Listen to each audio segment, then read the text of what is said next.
코로나19 위기를 딛고 동학개미가 만든 사상 최고가 랠리.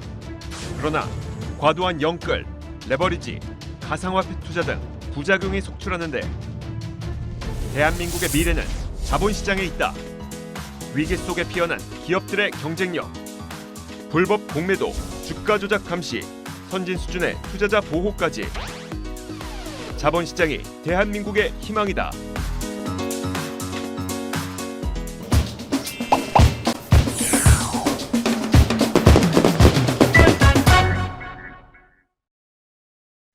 마켓 주민 시간입니다. 카카오는 전 국민이 사용하는 거고요. 최근에 규제 이슈로 인해서 주가가 급락하고 허공에 시총이 상당 부분 날아가는 일들을 겪고 있는데요. 이 규제가 왜 나타난 거며 앞으로 이제 이 카카오는 또 어떻게 이 파고를 뚫고 갈 것인가? 카카오의 운명에 대해서 리더스 인덱스 박주근 대표님과 심도 있게 분석하겠습니다. 어서 오십시오. 네, 안녕하세요. 네. 박주근 대표님은 기업의 역사부터 해서 쭉 미래까지 살펴주고 계신데요. 예, 카카오의 역사부터 좀 살펴볼까요? 우리가 언제부터 카카오를 쓰기 시작한 건가요? 네, 김범수 의장, 네.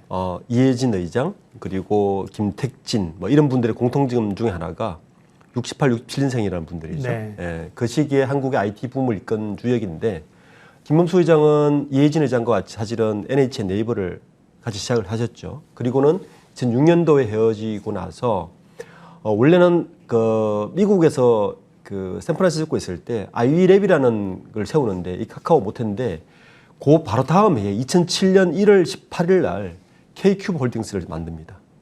실제로 이제 K큐브 홀딩스를 가지고 이것저것 투자 어떻게 받을까를 고민을 하셨고 이 사이에 사실은 몇 개 회사를 더 만드는데 위지아를 먼저 사실 내놓죠. 근데 이게 실패를 합니다. 그리고 2009년에 한국으로 돌아와서 그때 막 우리가 소위 말하는 스마트폰이 이제 보급되기 시작하면서 한국으로 바로 돌아옵니다. 그때 만든 게 마이크로 카페 카카오를 시작하는데 이때 세 가지를 만들거든요. 카카오 아지트. 이게 뭐냐면 모바일 카페 서비스고 두 번째 카카오 수다.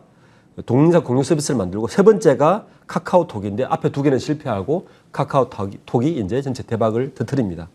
이게 힘입어서 2010년도에 9월 1일 날 카카오로 사명을 변경한 다음에 또 중요한 하나의 변동이었던 2014년 5월 달에 다음과 합병을 하죠. 이게 이제 두 번째 계기인데 사실은 저 때도 카카오가 다음과 합병한 가장 큰 이유 중에 하나는 바로 상장 때문입니다. 오늘 사실은 우리가 최근 이슈가 된 가장 큰 문제 중에 하나가 골목상권 이런 문제 중에 하나가 카카오의 태생적인 문제가 하나가 있습니다. 그게 뭐냐면 자본의 부족이었습니다. 예. 네. 당시 카카오가 대박을 터뜨리긴 하지만 지속적인 적자였어요. 그래서 당시에 725억 원 정도 자본 조달을 하는데 이때 자본 조달에 주체적에 했던 곳이 바로 중국의 텐센트. 중국의 텐센트는 당시에 725억을 투자를 하고 현재 카카오 시가로 따지면 약 6조 원을 벌어갑니다. 와, 네. 대박이네요. 예, 그렇습니다. 그리고 지금 나머지 카카오 계열사들도 이렇게 굉장히 공격적으로 가는 이유 중에 하나가 자본 조달을 외부에서 했기 때문입니다. 이게 네이버와 카카오의 가장 큰 특징적인 차이죠. 그러니까 김범수 의장은 역사를 보면 지속적으로 카카오 게임, 카카오 뱅크, 페이 지금 계속 모빌리티 대기하고 있는 이들도 외부 자금 조달이 굉장히 많습니다. 그러다 보니까 굉장히 가시적인 성과를 내보여야 되고 그러다 보니까 공격적으로 경영을 할 수밖에 없는 상황이 오늘 이런 카카오 역사에서 보면 이런 사태가 지금 예견된 사태일 수도 있는 것 같습니다. 네. 지금 그러면 재계 순위로 하면 지금 자산 규모는 몇 위쯤 됩니까? 작년 5월, 그러니까 올 5월 기준으로 따지면 18입니다. 예. 계열사 순위로는 118개니까 네. SK그룹 다음으로 계열사는 많습니다. 네. 네. 그러게요. 이런 역사를 알아야 됩니다. 역사를 알아서 왜 이런 지금 이 사업 확장, 네. 문어발식이라고 표현하는 구조가 나타났고 규제를 받는지를 역사를 알아야 되는 거고요. 그럼 카카오의 지금 지배구조 현황은 어떻습니까?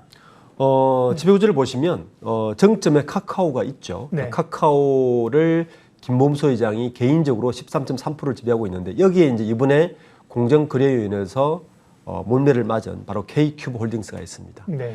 K큐브 홀딩스는 재미있게도 2007년을 만들 때 금융회사로 등록을 합니다. 왜냐하면 K큐브 홀딩스의 사업 보고서를 들어가 보시면 주 사업이 뭐냐 하면 부동산업, 임대업, 그리고 금융업에 들어가 있습니다. 그러니까 현재 그 자산규모 5조 원 이상의 규제를 보면 금융회사는 비금융회사를 지배할 수 없습니다. 네, 그래서 이번에 공정거래위원회 시정을 받은 것이고 어제 발표한 시정에도 보면 KQ홀딩스를 금융회사가 아니라 사회적 기업으로 바꾸겠다는 이유도 바로 저것 때문이죠. 피하겠다는 것이고요. 네. 즉 카카오를 중심으로 지금 그 여러 기업들을 거느리고 있는데 문제는 저 KQ홀딩스의 현재 구성하고 있는 임원들을 보면 다 자기 동생 그리고 자기 그 부인 가족들로 구성되어 있어서 이게 지금 IT 기업이고 신생 기업인데 지금 기본 재벌 기업하고 뭐가 다르지?라고 지금 비난을 받고 있는 것이고요. 오른쪽에 보시면 김범수 의장이 현재 그 같이 경영을 하고 있는 많은 분들이 계신데 재미있게도 저분들은 NHN에 함께 몸담고 있던 분들이 대부분입니다. 그리고 김범수 의장과 네이버 이해진 의장과의 가장 큰 차이점 중에 하나는 김범수 의장은 옛날의 동료들과 꾸준히 같이 가고 있다는 것이고 이해진 의장의 네이버는 기존 창립 멤버들이 다 사라졌습니다. 네, 사라지고 새로운 리더들을 지금 키우고 구성되어 있는 것이 네, 또 두 기업의 또 큰 차별상 중에 하나로 볼 수 있습니다. 네, 카카오의 지배 구조에 대해서 깔끔하게 정리해 주셨고요. 자, 그럼 이제 문제가 되고 있는 정부의 규제, 플랫폼 규제와 관련된 얘기를 하도록 하겠습니다. 규제 나오면서 네이버랑 카카오랑 같이 급락을 했고 지금도 뭐 휩쓸려서 빠지는 상황인데 특별히 카카오 쪽에도 영향이 많다는 거예요. 그럼 규제 내용이나 포커스를 하고 있는 부분이 어느 쪽이길래 카카오가 이렇게 부담 이슈가 되는 겁니까? 이게 좀 더 큰 그림을 한번 봐야 됩니다. 네. 사실은 일각에서는 이번 그 카카오의 규제나 이런 것들이 플랫폼 기업들에 대한 규제는 이미 많은 시그널을 주고 있었는데 왜 이 시점인가에 대한 일단 시점을 좀 봐야 되는데 우선 대선 전국입니다. 그렇죠. 일각에서는 그 카카오와 다음의 현 정부 여건과의 밀월 관계가 끝났느냐 말까지 나옵니다. 그 이유는 뭐냐 하면 여러분들 그 뉴스를 들어가 보시면 다음 뉴스의 댓글은 굉장히 정부의 우호적이고요. 네이버 뉴스의 댓글은 굉장히 정부의 비판적인 게 굉장히 큰 차이점이 하나가 있습니다. 그래서 다음에는 의외로 굉장히 정부 우호적이었는데 문제는 이번에 그 언론 그 개정을 하지 않습니까? 언론법을. 네. 이게 되면 사실은 다음에 그 현재까지 우호적인 그 정부 정책도 많이 필요가 없는 상황이 사실 돼요. 거기다가 코로나가 지속되면서 지금 가장 힘든 곳이 자영업자들 아닙니까? 소상공인이죠. 이 소상공들의 자영업자들의 화살을 돌리고 사실 필요합니다. 이것이 사실은 카카오의 힘이 꽂힌 거고요. 네. 물론 카카오의 잘못도 많습니다. 카카오의 가장 큰 잘못은 게임의 룰을 만들고 심판이 경기를 같이 한다는 것이죠. 이게 가장 큰 잘못이죠. 그 이유는 아까도 말씀드렸지만 카카오 역사를 보면 자본 조달, 특히 그 대표적 예를 들면 카카오 모빌리티를 보면 카카오가 지분 60% 들고 있지만 지금까지 상장도 하지 않았는데 1조 원 가까우의 자본을 여기서 조달을 받았습니다.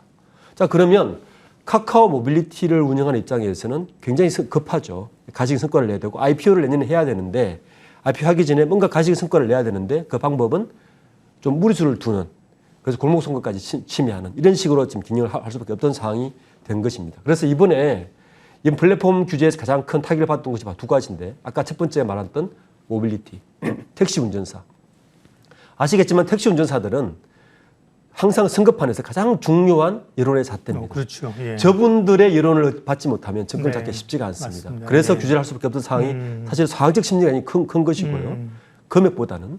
두 번째는 이제 그 금융 쪽인데 핀테크 쪽인데 이것도 사실은 핀테크는 우리가 잘 알다시피 현재 기존 은행권의 혁신이 가장 필요한 곳이긴 한데 그 필요한 곳을 카카오뱅크라든지 네이버의 파이낸셜 쪽에서 해오고 있었는데 네이버는 파이낸셜을 기본적으로 기존 금융 플레이들과 상생하는 구조를 가지고 플랫폼을 구축했습니다. 예, 사실은 시작한 지 얼마 안 되잖아요. 예, 규제를 덜 받았죠. 그런데 카카오의 경우에 핀테크의 경우에는 기존 사업자들과 경쟁 체제로 현재를 플레이를 하고 있기 때문에 이번 규제를 받아서 이번 규제의 가장 포인트는 바로 금융업의 플레이들과의 상충 문제 그리고 택시기사들의 문제 이 두 가지가 앞으로도 계속 규제를 받을 것 같습니다. 예.